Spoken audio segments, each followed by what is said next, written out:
3. A word about Protestant pamphlets and tracts.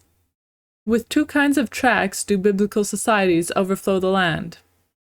First, and the more numerous, contain insipid tales of a clammy and languid religiosity, wherein we are invariably treated with conversions performed at the mere sight of the Bible, women dying a most holy death without confession, sacraments, or priest, an everlasting sanctimonious parson, very tolerant, with a honeyed and biblical tongue, or a dame very religious, all zeal for the gospel, running from hut to hut, comforting the poor with a chapter of the Bible.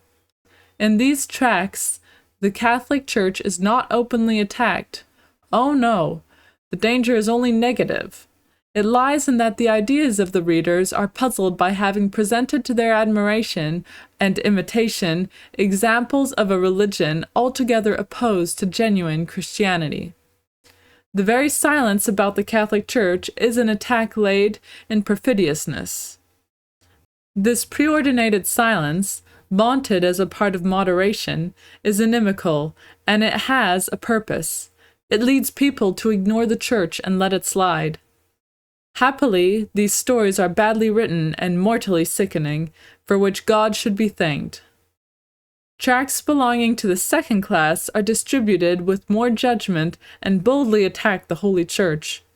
They are for the most violent disquisitions on what religion holds most venerable and holy, shameless calumnies against the clergy, blasphemies against the Mother of God, and falsehoods so revolting that they cannot be attributed to mere ignorance. As we read in a solemn warning by the Bishop of Strasbourg, they bear, at times, a Catholic title, and to cover the snare are adorned with pictures of Our Lady.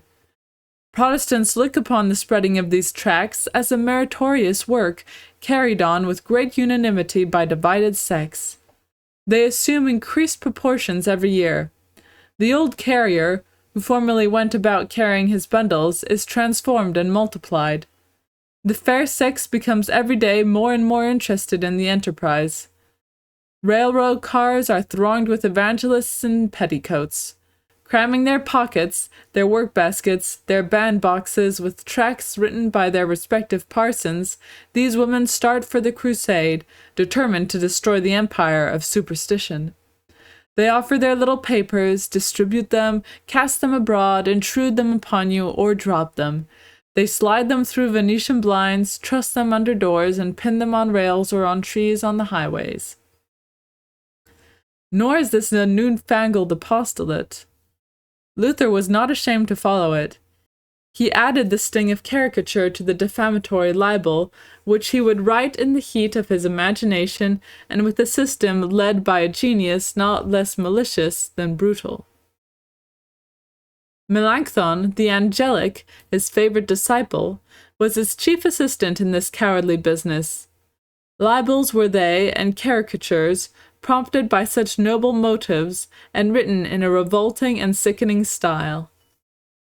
Although certain slippery points upon which Luther could, so naturally, balance himself well, are somewhat roughened in modern tracts, yet we prefer to believe that those devout travellers, anxious as they are to trust them upon the people, do not read them beforehand.